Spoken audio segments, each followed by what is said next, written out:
주 하나님 지으신 모든 세계 내 마음속에 그리워볼 때 하늘의 별 울려 퍼지는 내 성 주님의 권능 우주에 찼네. 오늘날 문명과 문화가 발달한 우리 한국 사회 속에 있어서 문제는 과거와 같은 먹고 사는 생존의 문제가 큰 문제가 아니고 또 공산주의나 또는 독재 정권에 의해서 지배받는 그런 억압의 문제가 아니고 폭력의 문제가 아니고 오늘 우리 한국 사회의 문제는 겉으로는 드러나지 아니하나 그 내면에 다양한 그런 문제들을 잠재시켜 나가고 있는 그런 문제가 있는데 그게 뭐냐 하면은 이 갈등의 문제입니다. 오늘 한국 사회 속의 가장 큰 문제, 이 사회 갈등의 이 문제가 오늘 우리 한국 사회에 큰 그런 잠재적 문제의 요인이라는 것이죠. 한 집에 이렇게 행복한 그런 삶을 사는 것이 보이는 가정 속에 부모와 자식 간의 단절이 있습니다. 그래서 부모와 자녀들 사이에 갈등이 있습니다. 나이가 든 기성세대와 젊은 세대, 신세대 간의 갈등이 있습니다. 이 사회를 이끌어가는 위치에 있는 지도층의 사람들과 그 아래에 있는 사람들이 서로 갈등합니다. 어떤 공동체든지 또 사회든지 그 속에 그 세력을 가지고 그 모든 걸 잡고 있는 기득권자들과 거기서 밀려난 소외된 자들의 갈등이 있습니다. 경제적으로 가진 자와 가지지 못한 자의 갈등이 있습니다. 교회 내에서도 먼저 믿은 기성신자와 새신자 간의 갈등이 있습니다. 기독교의 교계 같은 경우에도 그 교계 안에서 실무적인 주도권을 가진 교권주의자들과 그 교권에서 밀려난 아웃사이더가 되어 있는 영성가들도 있습니다. 어찌되었든 이 사회, 정치, 경제, 종교 모든 다 방면에 그 속에 존재하고 있는 사람들의 각 관계나 조직이나 일이나 모든 그 심리 상태에 있어서 그 모든 관계가 열려있지 않고 그런 것들이 단절되어 있다는 것이죠. 마음에서부터 심각한 이러한 단절이 갈등을 심화시켜 나가고 있고 이런 축적되어 있는 내면의 갈등들이 어떤 사건과 계기가 되면 그 갈등이 자동으로 불어하여 연쇄 폭발을 일으키고 맙니다. 그래서 오늘날 우리 한국 사회는 문명과 문화의 발달에 인해서 모든 것이 행복할 것처럼 그렇게 환상을 보여주고 있지만 실상 그 속에 사는 삶의 질은 불행하다는 것이죠. 그래서 우리 한국 사람들이 세계인 중에서 세계 사람들은 한국을 부러워하고 코리안 드림을 이야기하는데 막상 한국인들 와서 물어보면 불행하다고 하고 행복하지 않다고 고백을 하고 있다는 것입니다. 여론조사기관인 갤럽이 최근에 내놓은 종교실태 보고서에 하면 이 한국 사회에 이런 갈등의 문제에 희망을 보여줄 세상의 등대와 빛으로서 하나님 보낸 교회는 어떠하냐, 기독교는 어떠하냐. 비기독교인들이 기독교를 바라볼 때 한국 사회 속에서 기독교인들을 좋아하지 않는 것으로 나타났습니다. 지금으로부터 10년 전에 2004년도에 갤럽 조사를 하는 것과 작년도에 이제 10년 만에 다시 이런 사람들의 이런 여론을 조사하는 갤럽 조사에 의하면 기독교인들의 호감도가 10년 전보다 2%나 떨어졌습니다. 10년 만에 2% 떨어졌던 건 굉장한 겁니다. 대통령의 인기가 지지도가 뭐 50%가 넘었다고 그랬다가 이게 최근에 20% 떨어졌다, 20%대로 떨어졌다 보니까 막 깜짝 놀라고 난리가 나잖아요. 그런데 오늘 기독교에 대한 호감도가 2000년의 역사를 가지고 있는 이 기독교의 역사의 그 호감도가 특히 우리 한국에 130년 이상의 그러한 기독교의 그 붕의 역사가 있는데 한국 사회에 영향력을 미치고 한국 사회에 좋은 그러한 계몽과 또 빛을 비추었던 한국 교회가 계속적인 추락을 하고 있다는 것이죠. 10년 만에 2%가 떨어졌어요. 특히 이와 같은 이 감소의 원인을 파악해 보니까 제일 문제층이 어디냐면 청년층들입니다. 오늘 한참 지적으로 그리고 육체적으로 그리고 모든 면에 있어서 앞으로 이 사회들을 이끌어 나갈 이 젊은 청년들이 기독교에 대하여 매력을 갖지 못하고 싫어하고 있다는 것이죠. 만약 이런 상황이 앞으로 다시 10년이 더 간다면 이 한국교회는 유럽교회 쇠퇴의 영향을 그대로 받고 말 것이라고 지금 예측하고 있습니다. 오늘 한국 사회 속에서 이 한국교회가 이같이 무관심과 침체를 받고 있는 그러한 여러 가지 이유를 바라볼 때가 뭐냐면은 오늘 우리 한국 사회 그 수많은 다양한 갈등의 그 문제에 대하여 교회가 세상에 비춰줘야 할 빛으로서 세상의 그 모든 문제를 풀어가는 소금으로서의 역할, 그 중재적인 소통의 역할을 중심에 위치해 있어야 하는데 교회가 그것을 하고 있지 못하는데 그 원인이 있는 것입니다. 연구하는 사람들은 별걸 다 연구합니다. 세계 평화 지수를 연구하는 연구소에서 거기에 대해서 연구한 바에 의하면, 연구에서 보고한 바에 의하면 우리나라의 평화 지수는 세계 모든 나라 중에서 52입니다. 52. 평화 지수 52예요. 별로 높은 것이 아니죠. 세계에서 가장 잘 사는 10개 나라 중에 하나라고 하는데 아시아에서는 한국을 아주 코리안 드림으로 부러워하는데 실제로는 이 한국의 삶이 그렇다는 것입니다. 그런데 더 안타까운 것은 뭐냐면 이 나라에서 살고 있는 이 사람들의 갈등 지수는 어떠하냐 하는 것입니다. 경제개발협력기구인 OECD 국가 회원 중에서 갈등 지수는 세계에서 가장 높은 숫자인 제2위입니다. 최근에 지금 빙상 경기 우리나라 선수들 가가지고 금메달, 은메달 따고 오잖아요. 그럼 막 박수하고요. 계속해서 매년 가서 금메달 따고 박수합니다. 그런 금메달이 아니라 여기 갈등 지수하는 게 안 좋은 것을 말하는 건데 이게 지금 세계에서 금메달에 육박하는 은메달이라는 거죠. 그 다음에 이 갈등으로 인하여 빚어진 문제를 풀기 위해서 이 사회가 지불하고 있는 그 갈등 비용이 얼마나 연간 250조 원이나 소비되고 있는 것으로 파악되었어요. 막 서로 다툼과 분쟁, 결혼과 갈등, 부부간의 갈등으로 인하여 이혼, 직장에서의 일한 갈등, 야간 간의 갈등, 이런 모든 갈등들을 풀어가는 데서 들어가는 그런 잡다한 돈들이 어마어마한 지금 비용을 보이지 않게 비생산적으로 쏟아내고 있다는 것이죠. 그러면 우리가 생각해 봅니다. 갈등은 왜 일어나는 것일까 하는 것. 왜 갈등이 일어날까요?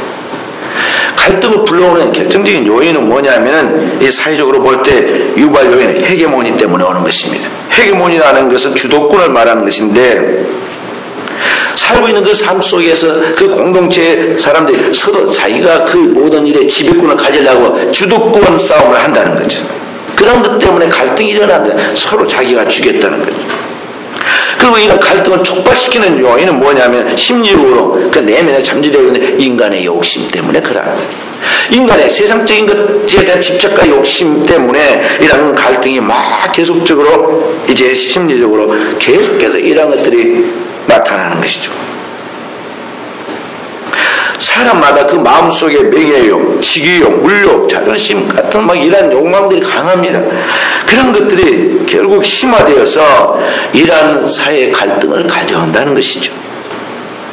그리고 이런 갈등을 계속 이어가고 있는 매개체가 뭐냐면은 사람들의 파벌주의입니다. 경상도냐, 전라도냐, 어느 학교 출신이냐, 여냐, 야냐 등등의 이야기죠.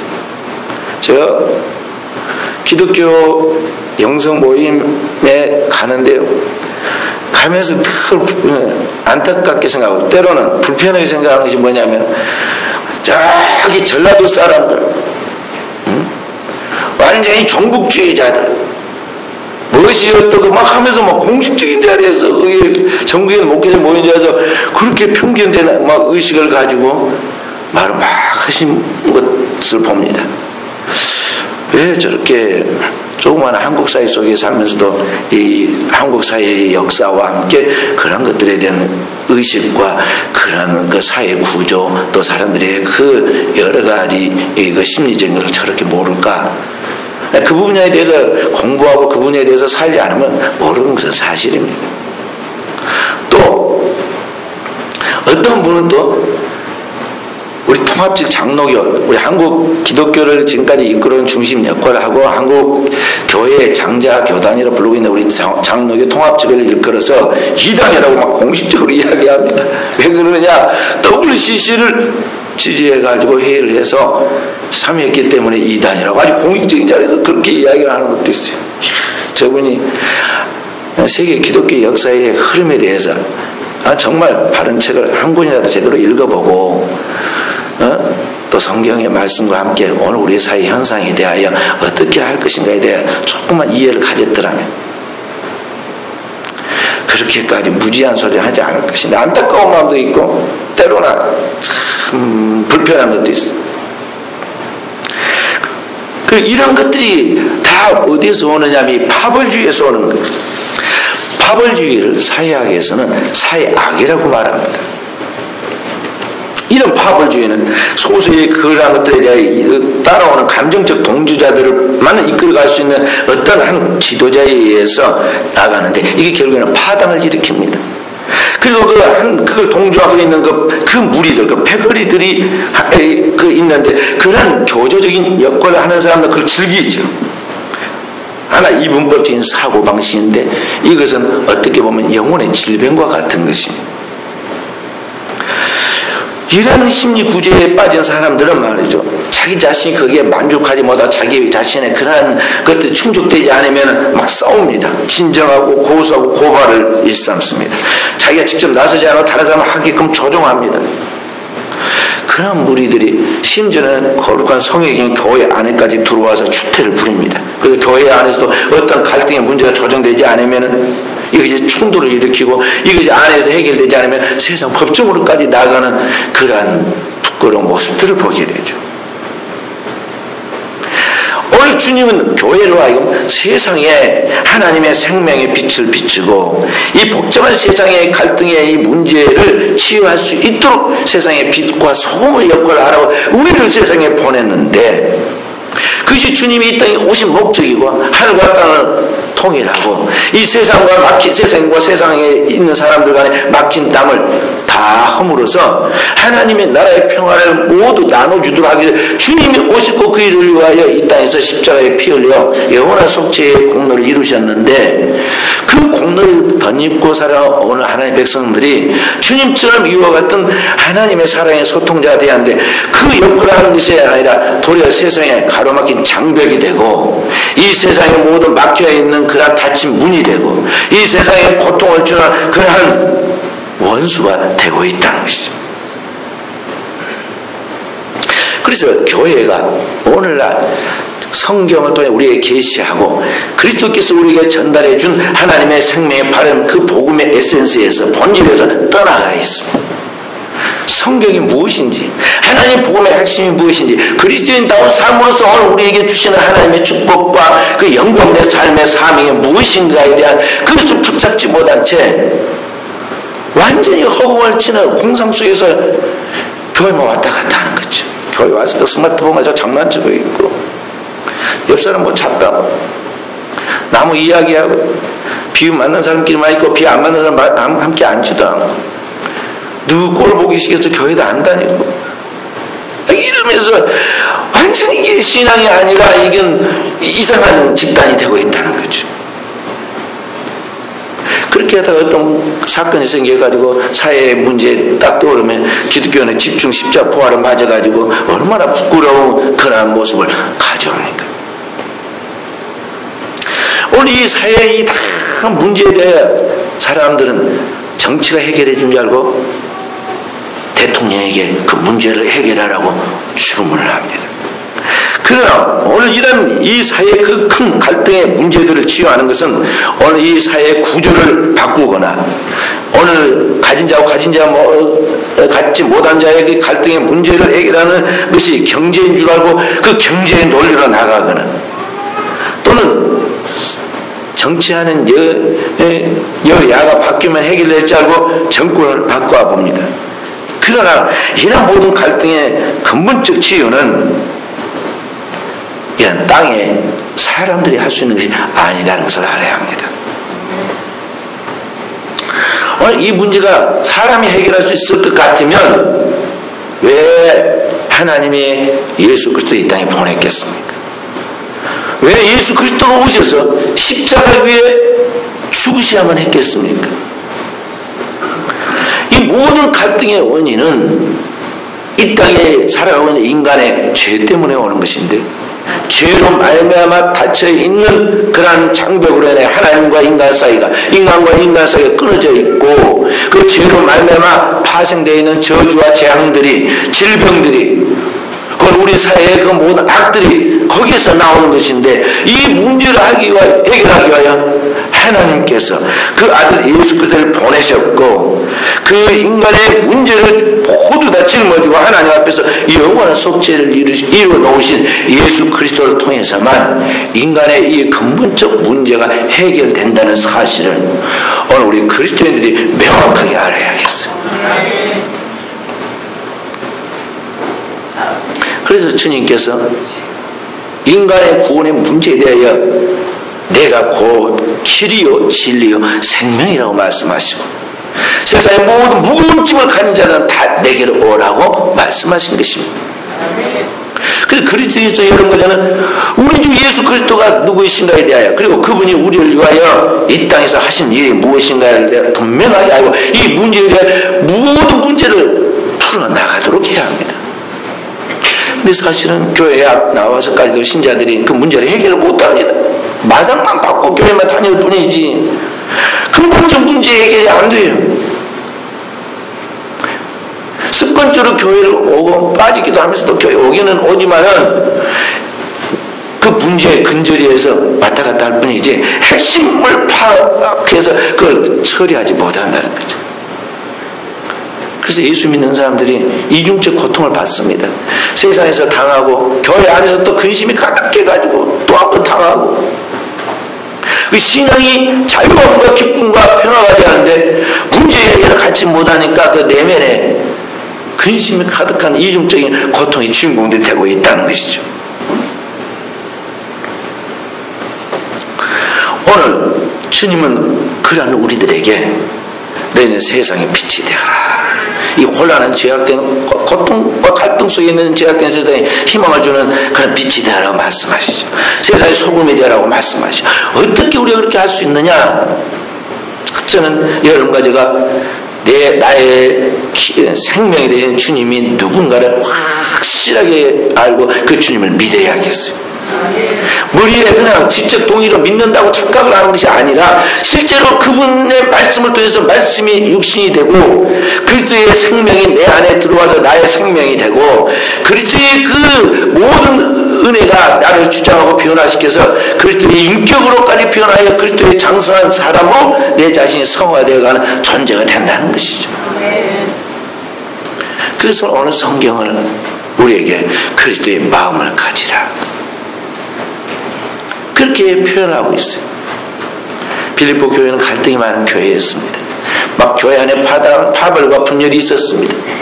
그때 사도가 오늘 이렇게 말해, 그러므로 내가 권면한다는 것이죠. 무슨 권면하느냐? 여기 2절에 마음을 같이 해라, 같은 사랑을 가져라, 뜻을 합하라, 한 마음을 품어라. 다 같은 이야기잖아요. 그게 뭐냐? 그냥 도덕적으로 인간적으로 그렇게 좋은 마음을 가지는 게 아닙니다. 제가 하루면 까똑 하면서 들어온 걸 보면요, 다 조용히 소리를 죽여놨는데요, 여기서 들어옵니다. 들어오면 좋은 글이라고 가지고 막 감동적인 글이라고 보냅니다. 이 사람 선생님 막 보내. 진짜 보면은 감동적인 글, 어떻게 그렇게 글도 잘 쓰는지, 막 글, 또 영상, 막 음악 다 옵니다. 근데 문제는 그렇게 좋은 글대로, 말대로 그렇게 사는 사람이 어디에 있습니까? 문제는 알고 있는데 이상과 현실 사이에서 안 된다는 거죠. 안 되는 거예요. 그냥 그렇게 좋구나. 눈물 한번, 감동적인 동영상에 눈물이 찔끔 한번 나온 것 뿐이에요. 돌아서면 똑같습니다. 오늘 그렇게 거룩한 마음으로 살아갈 수 있는 분은 이 세상에 아무도 없어요. 딱 한 분. 누구냐? 하늘로부터 오신 하나님의 아들 예수 그리스도만이 죄 없고 흠 없는 전능하신 창조주이며 인류를 구속하고 영원한 하나님의 나라까지 우리를 인도하는 그 전능하신 주님만이 바로 그렇게 할 수 있는 것이죠. 바로 그런 주님의 영을, 예수 그리스도의 영을 우리가 그리스도를 확실하게 자기 안에 가지라는 것입니다. 5절의 말씀에는 이 겸손과 온유, 한 마음을 품고 사랑으로 할 수 있는 이 마음은, 예수의 그 마음은 오늘 여러분과 제가 품어야 할, 가져야 할 그런 마음인데, 오늘 그런 것은 성령으로 말미암아 그리스도 예수를 진실로 믿는 자에게 하나님께서 부어주시고 그에게 덧입혀주시는 하나님의 성령의 역사인 것입니다. 그러니까 여러분과 제가 지금 현재 어느 정도에 도달해 있는가, 나의 신앙을 매일 체크하고 주일마다 하나님 앞에 예배 때 나와가지고 그 부분을 새롭게 치료받고 수술받고 회복해야 하는 것입니다. 교회는 영적 장소이고 영적인 병을 갖고 영적인 치유하는 것과 같고 영적으로 여러분과 제가 새롭게 무장하거나 영혼의 훈련소와 같은 거예요. 교회가 단순히 음악 감상실이나 연극 공연장이나 또는 다른 어떤 한편 보고 나와서 나오는 그런 극장과 같은 그런 것이 아닙니다. 치열한 내 생명이 영원한 생명으로 바꾸지느냐, 아니면 죄악의 그 가운데 계속 추락해가지고 끝없는 추락을 해서 밤에 지구까지 떨어지느냐에 대한 매 주일마다 또 매 예배 때마다 하나님 앞에서의 그런 치열한 영적인 싸움을 싸우는 그런 곳이라는 것이죠. 그 교회가 영혼에 사느냐 죽느냐의 장소예요.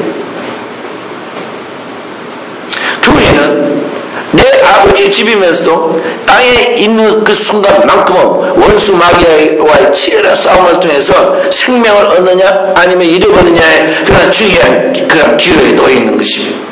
예를 들어서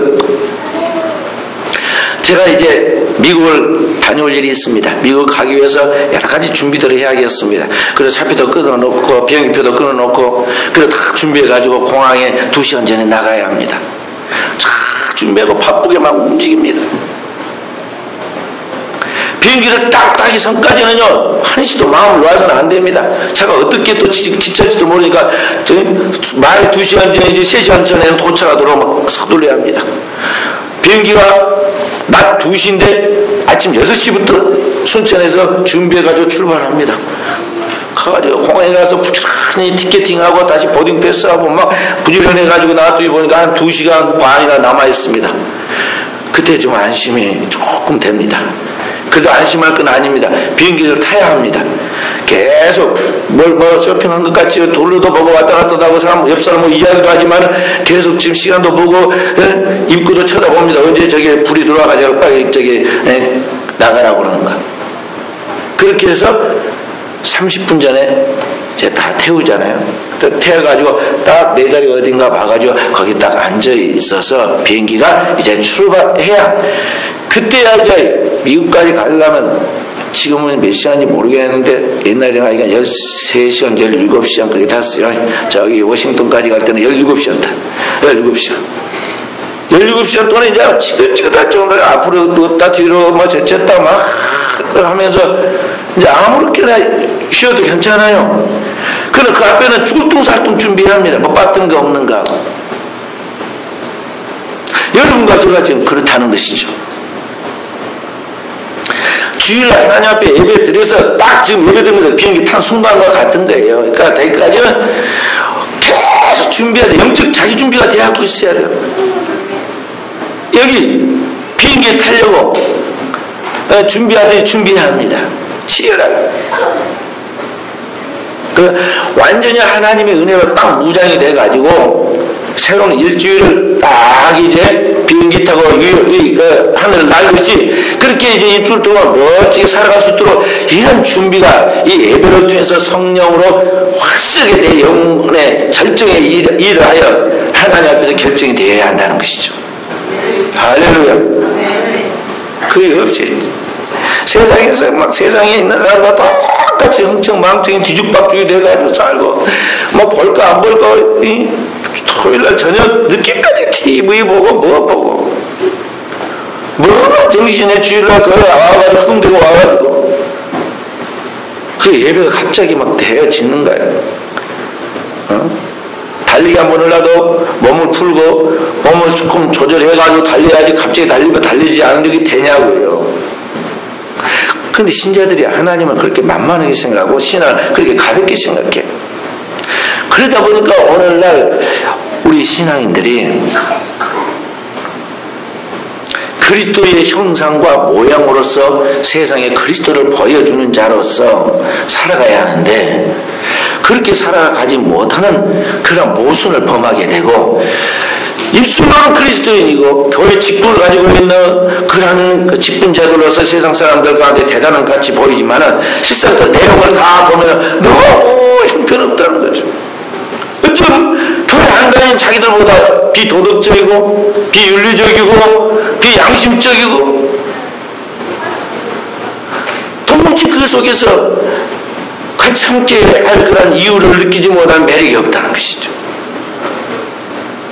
이것이 오늘 현대의 사회 속에서 비기독교인이 기독교인의 호감을 느끼지 못한 이유인 것입니다. 그래서 여러분과 제가 신앙의 기본인 예수 그리스도의 형상을 회복해야 하는 것입니다. 예배를 통해서 끊임없는 여러분과 제가 영적인 신앙생활에 그런 준비와 또 기도를 통해서 오늘 하나님 앞에 나오고 그렇게 해서 예배를 통해서 여러분과 제 모든 것들이 하나님 앞에 온전한 회복이 이루어지는 성령이 일한 절정의 시간이 돼야 한다는 것입니다. 그러니까 사랑하는 성도 여러분, 여러분과 제가 신앙생활 하는 것 게으르면 못하잖아요. 못해. 네. 열심을 품고 주님을 믿지 않으면 못하는 거예요. 마음 먹기 달렸어요. 저 보세요. 저렇게 우리 성도님 한 가정은 쫙 구리에서 옵니다. 구리에서. 토요일 어제도 와가지고 찬양 연습하고 오늘 또 와. 여기 바로 엎드리는 코다때는 이 아파트에 있는 사람 못 옵니다. 못 와. 왜 못 올까요? 열심을 품고 나가는데 그러한 사모함이 없어요. 멀리 학교가 멀고 학생이 일찍 와가지고 공부합니다. 엎드리면 코다때에 있는 학교 앞에 있는 학생은 꼭 지가 있고 선생님한테 종아리 맞고 꾸지람 듣습니다. 오늘 이 시대 여러분들과 신앙생활을 나가면서 어떤 마음을 품고 나가야 하는가를 우리가 보여주는 이야기입니다. 그래서 사랑하는 성도 여러분, 여러분과 제가 신앙생활 나갈 때 오늘 사도가 우리에게 너희 안에 이 마음을 품으라. 고 그리스도 예수의 마음이니 그랬잖아요. 예수 그리스도의 그 정신을 품으라는 것입니다. 정신. 여기 마음은 스피릿, 정신을 말하고 있어요. 영을 말하는 거예요. 예수 그리스도의 정신, 예수 그리스도의 영을 품으라는 거예요. 세속주의가 타락하고 부패한 이 죄악에 물들어 있는 나의 이 타락한 영을 뽑아내고 내 안에 예수 그리스도의 영을 이식시켜서 그 안에 주님의 영으로 살아가라는 것이죠. 주님은 어떤 분이시느냐? 오늘 여기 6절부터 8절까지 계속 이야기합니다. 그는 원래는 하나님이셨다. 그의 본체는 하나님이셨지만 오늘 이 땅을 보니까 죄로 말미암아 끊임없이 범죄가지고 노아의 홍수 때 죽어가지고 또 죽어갈 영혼들이 그냥 계속 이 땅에서 범람하는 걸 보고 너무너무 마음이 안타까웠어요.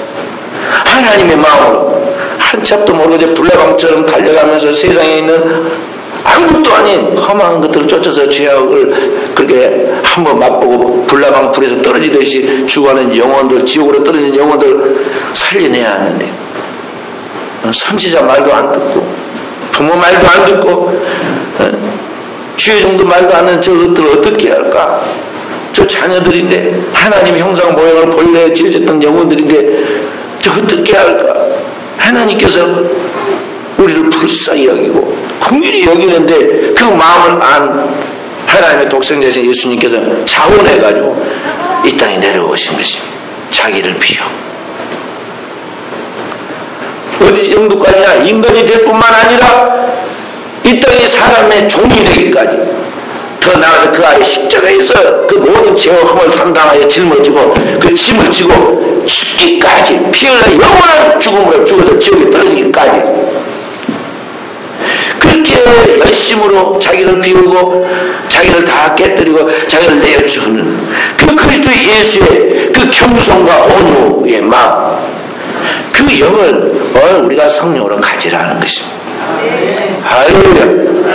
그것이 없이는 여러분과 제가 주를 볼 수도 없고 믿어도 이것은 진정한 믿음이 아닌 것이죠. 말씀에 믿음 있는 자를 복이 있는 주님의 한탄하심까지 오늘의 이 시대에 진정 믿는 사람이 아닌 거예요. 그래서 여러분과 저는 열심을 품고 주님의 형상을 회복하기 위하여, 주님을 찾고 주님의 형상을 회복하기 위하여 주님을 경외하고 주의 말씀으로 무장하고 끊임없이 하나님 앞에 기도하고 나가야 하는 것입니다. 자, 제가 지금 여기 많은 이제 학생들을 가르치는 교수로서 우리 학생들에게 최고의 걸작품을 만들도록 미켈란젤로가 제작했던 그 다비드상 조각상을 제가 빌려다가 그에다 놓았습니다. 딱 놓고는. 그리고 각자 자기가 만들 작품을 만들 대리석을 하나씩 가져오너라. 그 자기가 하나씩 가져와. 그걸 너희들 합격해서 대학 보낼지 안 될지 결정한다. 그 다음에 정과 망치만 가지고 오라고 합니다. 그러면서 앞에 있는 미켈란젤로의 다비드상을 보고 네가 최선을 다해오라고 합니다. 완전 뭉뚱한 하얀 대리석이 올라오고 여기저기 좀 경쟁이 벌어졌습니다. 교수가 얼만큼 잘 이 원판과 똑같이 만들었냐에 따라서 대학을 합격시키느냐 한다고 하니까 막 청을 가지고 쫓습니다. 좋아요. 여기 원판 작품은 뭐냐면은 하나님이 우리를 위하여 이 땅에 보내신 하나님의 아들로서 하나님의 태초에 인간 하나님의 형상과 모양으로 지었던 그 하나님의 형상의 원형이에요. 아키타이프의 원형. 그리고 우리가 뭉퉁한 아직 깎여져 있지 않은 이 대리석은 뭐냐면 오늘 여러분과 저 모습입니다. 우리는 하나님의 질그리시고 티끌이에요. 여기 정과 망치는 뭐냐면은 하나님의 말씀과 성령이에요. 말씀과 성령. 그러니까 여러분들이 하나님의 말씀과 성령을 가지고 잘 기도하면서 이걸 쫓아내야 돼요. 내 안에 세속성과 제약성, 인본주의적으로 묻어 들어와 있는 이 수천 년 동안 이 땅에 전수되어 내려왔던 이 제약의 그 깊은 뿌리와 그 모든 외형 껍질까지, 관습까지 이런 것들을 다 쫓아내야 한다는 거죠. 성경은 오늘 우리에게 주님을 따르라고 그랬습니다. 주님 말씀은 아무든지 나를 따르래거든. 어떻게 하라고 그랬느냐? 자기를 부인하고, 지금 현재 너의 있는 모든 원판이 아니다. 완성된 완판도 아니다. 그러니까 그런 것들에 대해서 내 자신에 있는 그 생각과 사상, 행동, 습관, 모든 것들을 다 버려야 한다는 것이죠. 셀프 디나이를 해라. 자기를 부인해야 한다. 얼마큼 열심히, 얼마큼 부지런하게, 얼마큼 최선을 다하느냐에 따라서 원형에 가까울 수도 있고, 너무 형편없어 너는 멀었다 버릴 수도 있다는 것이죠. 근데 우리는 어떻게 생각하냐면 딱 한번 보고는 정 가지고 와서 망치를 한번 딱 치고는 말이죠. 안 되네. 그리고 그만 둬버리는 사람. 네. 몇 번 다다다다 한다고 할 것 같이 막 두드려보고는 아이고 이거 어려워서 안 되겠다. 그만둬야겠다. 그런 사람 다양해요. 신앙생활을 그렇게 한다니까요. 몇 번 해갖고 되는 줄 알아요. 작정기도 이제 다음 주부터 사순제 작정기도 또 들어갑니다. 알았습니다. 이제 나도 이번에 해야지 하라니까 해야겠지. 그랬고는 말이야. 3일은 사람, 일주일은 사람, 예? 각각 다르죠. 오늘 여러분과 제가 주님을 따르는 것이 무언가에 대해서 잘 알아야 돼요. 지금 현재 모습이 여러분과 제가 안주하고 거기에 머물러 있으면 절대 이건 안 되는 거예요. 인간의 행복은 계속적인 자기 자신의 발전 속에 인간의 행복이 있고 인간의 기쁨이 있는 거예요. 참다운 행복은 오늘 어디에 있느냐 하면은 이 세상에서 집착하고 애착하는 그런 안주하는 그런 것들을 다 내려놓을 때 거기서 진정한 행복이 오는 거예요. 불교가 수천 년이 지금 내려왔는데 기독교 예수께서 오시기 500년 전에 불교가 생겼어요. 근데 지금까지도 지금 불교가 남아있는 것 중에 하나가 뭐냐면요, 다른 어떤 외형적 매력이 쓰는 게 아닙니다. 깊은 산속에 들어가가지고 사람과 단절되고 머리 깎아불고 멋내지도 않고 멋진 옷도 안 입고 그냥 막 장사만 걸치고, 그래서 무념무상하고 아무 생각도 하지 않고 아무 일도 아니고 무념무사하고 행동하지도 일하지도 않고 거기에서 어떤 것을 생각합니다. 인간의 이상적 형태인 그들이 말하는 부처를 꿈꾸고 생각하고 있습니다. 그렇게 가만히 눈 떴다 감았다면서 산은 산이고 물은 물이로다 하고 그 쳐다보고 있으니까 마음이 평안해진 거예요. 세상에서 뭐 살아보겠다고 집착과 애착을 하면서 싸우고 다투고 분쟁하다가 다 떨고 그 산속에 가서 그러고 있으니까 마음이 편안해졌어요. 그 마음이 편안해지니까 마음이 행복한 것 같이 느껴진 거예요. 거기에 불교의 매력이 있어가지고 지금까지 수천 년이 거의 내려온 거란 말이죠. 그런데 오늘 여러분과 저는 그런 막연한 어떤 것들이 아닙니다. 그리스도의 여러분과 저는 분명한 이상과 표대가 있어요. 그 뭐냐? 여러분과 저는 영원하신 하나님이 창조한 세계 하나님의 나라와 거기에 살아계신 이 온 우주 삼라만을 창조하신 하나님과 오늘 그 하나님의 인간을 구원하기 이 땅에 오셔서 우리를 구속해 주신 그 예수 그리스도와 그 하나님의 믿는 백성들에게 영원한 하나님의 생명을 주시는 그 하나님의 나라의 그러한 생명과 기업과 영광들이 우리에게 분명히 있는데, 그러나 하나님 앞에서 우리의 그 분명한 소망을 가지고 살아가는 하나님 앞에서의 우리의 이상과 그 하나님의 이상적 존재로서 여러분과 제가 우리 자신을 지금 하나님 앞에서 하나하나 다듬어 감으로 주님의 신의 소생으로서의 신적인 존재로 오늘 우리를 만들어가는 그리스도의 형상과 그리스도의 모양으로 만들어가는 그런 분명한 목표가 있다는 것을 여러분과 제가 알아야 돼요. 할렐루야. 그러니까 여러분과 제가 신앙생활에 나갈 때 이 신앙생활은 그냥 막연한 상상이 아니다는 것이죠. 하나님께서 성경을 통해서 기독교인들에게 하나님의 계명을, 거룩한 계명을 지키라고 말씀한 1계명부터 제4계명까지 계명은 모두 다 우상을 만들지 말고 거기에 섬기고 절하지 말라고 그랬어요. 왜 하나님의 우상을 만들지 말라고 그랬을까요? 우상은 헛것이고 실제가 아니기 때문에 그러한 것이고, 이 온 우주의 절대적인 신적 존재는 신은 하나님 한 분밖에 없기 때문에 그러한 것이죠. 더 나아가서 이 진짜 신을 닮은 신적 존재는 이런 세상에 사람이 꾸며놓고 그려놓고 거기에 깎아놓은 그런 돌멩이나 나무가 아니라 다른 어떤 존재가 아니라 바로 하나님이 창조한 하나님의 형상과 모양의 내가, 인간이 하나님의 형상이기 때문에 다른 것을 만들지 말고 섬기지 말고 절하지 말라는 거예요. 오늘 내가 바로 하나님의 소생이에요. 내 생각이 하나님의 생각이고 내 모양이 하나님의 모양이고 내 언어가 하나님의 언어인 것이죠.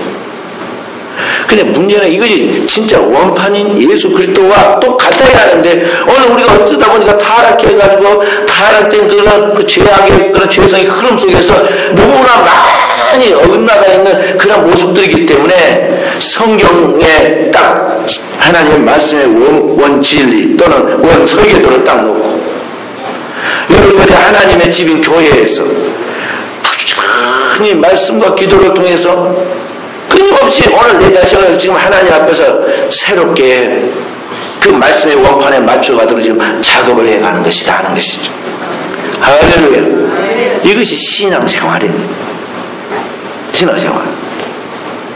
그렇게 해서 오늘 여러분과 제가 그리스도 예수의 그 변화된 인격을 갖게 될 때 이 인격의 큰 특징이 뭐냐면 겸손한 마음으로 되는 것이죠. 주님께서 말씀하신 나는 마음이 온유하고 겸손하니 내게 와서 배우라. 그럼 너희 마음이 쉼을 얻으리니 그랬잖아요. 주님의 그 가장 큰 특징의 그리스도의 인격이 뭐냐면 겸손과 온유의 마음이에요. 고개를 이렇게 숙이고 말을 조용조용 한다고 겸손이 아니에요. 확실하게 내가 죽고 내 안에 그리스도가 살고 예수께서 전적으로 아버지의 뜻에 자원봉사한 것 같이 오늘 여러분들과 우리 하나님 앞에서 영원토록 철저하게 순종하면서 나가는 그런 자세로 모든 사람들을 나보다 낮게 여기고 주님처럼 섬기고 나가는 그것이 겸손이에요. 이건 사람 힘으로 안 되는 거죠. 하나님의 영으로 되는 거예요. 성령으로 되는 것이라는 것이죠. 그래서 우리 사랑하는 성도 여러분, 여러분과 제가 주님 앞에서 끊임없이 우리 자신을 성찰해야 합니다. 이루었다고 자만해서는 안 되고요. 늘 자기를 돌아보라 하는 것이죠. 그래서 신앙에서 예배는 하나님 앞에서 나를 돌아보는 시간이고, 기도는 나를 돌아보면서 주님 뜻에 맞추려고 하나님의 은혜를 간구하는 것이죠. 이런 영적인 시간이 없고 영적인 과정을 거치지 않으면 그 사람은 절대 영적 진보를 가져오지 못해요. 영적 성장을 가져오지 못한 그의 영혼은 하나님의 기쁨이 되지 못해요. 복음장에 나 주님의 기쁨 되기 원하네. 찬송이죠. 어떤 사람이 기쁨이 됩니까? 계속적 영적 진보를 통해서 하나님 앞에 성장해가는, 성숙해가는 그 사람이 올 때 막 하나님의 깜짝 기쁨이 되는 거죠. 응? 그런데 이게 10년을 믿어도 그 모양 그 꼴과 그렇게 하나님 인내하고 용서해 주는데 발전에 임한 가능성이 보이지 아니할 때 하나님께서 어느 날 가지치기를 하시죠. 가지치기를 하시죠. 하나님이 인내하고 오래 참으시지만은 이제 하나님의 때 어느 순간 이제 가지치기를 하기 시작합니다. 하나님의 두렵고 미안 심판들이 온다는 거죠. 그 영리한 아이는 고집을 부리다가도 아빠의 눈꼬리가 딱 올라가면 아빠 화내신다. 그러면 탁 태도를 고칩니다. 그러죠? 태도를 고쳐요. 오늘 여러분과 제가 하나님 앞에서 지혜로운 사람이 되어야 합니다. 세상을 두려워하지 말고 그 영혼까지도 멸하시는 하나님을 두려워하라 그랬어요. 그래서 우리 귀한 성도 여러분, 여러분과 저의 영혼이 날마다 하나님이 살아계셔서 우리와 동행하시면서 우리를 지금 하나님의 형상과 모양으로 빚어주시는 그 주님 앞에 주님과 우리가 똑같이 연합과 일체를 이루어서 주님과 동행하도록, 주님과 함께 연합해서 주님의 생각처럼 생각하고 주님이 말씀하신 것이 선포하고 주님이 나아가는 것까지 공동의 꿈을 가지고 비전을 가지고 나아가고, 그렇게 해서 주님이 이루어진 생명의 구원의 열매죠. 오늘도 우리가 생명의 구원의 열매를 맺으며 나아갈 때 이것이 하나님의 역사이고 하나님의 기쁨이고 여러분과 제가 살아가면서 영원토록 하나님 앞에 축복받을 그런 축복의 재료가 되는 것입니다. 할렐루야.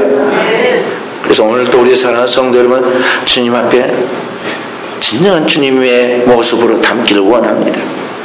내 안에 있는 이 근본적인 이 마음의 자세가 아직도 뽑아 나가지 않고, 아직도 나의 아집과 고집, 나의 잘난과 똑똑함, 나의 이기심과 자존심, 나의 욕망과 그러한 그 죄성, 놔두고 거기에다가 또 세상적인 그런 명예와 세상적인 욕심과 세상적인 부귀 영화나 꿈꾸면서 이 신앙이 아닌 그런 본질에서 이탈되어 있는 삶을 살아가는 나의 모습, 오늘 멀리 가지 않고 하나님의 교회 안에서 확실하게 깨어지게 해주시고,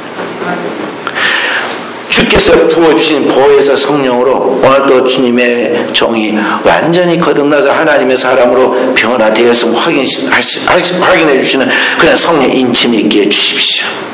성령의 은사와 열매가 따르게 해주십시오. 성령께서 오늘도 나를 치유하셨음에 대한 확실한 하나님의 환희와 기쁨과 능력이 따르게 해주십시오. 그렇게 해서 내 영혼으로 말미암아 가정이 살고, 나를 통해서 오늘 교회가 살고, 구역이 살고, 기관이 살고, 내가 머무른 직장이 살고, 오늘 이 민족이 살고, 세계가 살 수 있도록 세상에 진정한 주님의 소금 되게 하소서. 세상에 빛이 되게 해주소서. 기도하여 하나님의 응답을 받는 축복의 시간이 되어지기를 주의 이름으로 축원드립니다.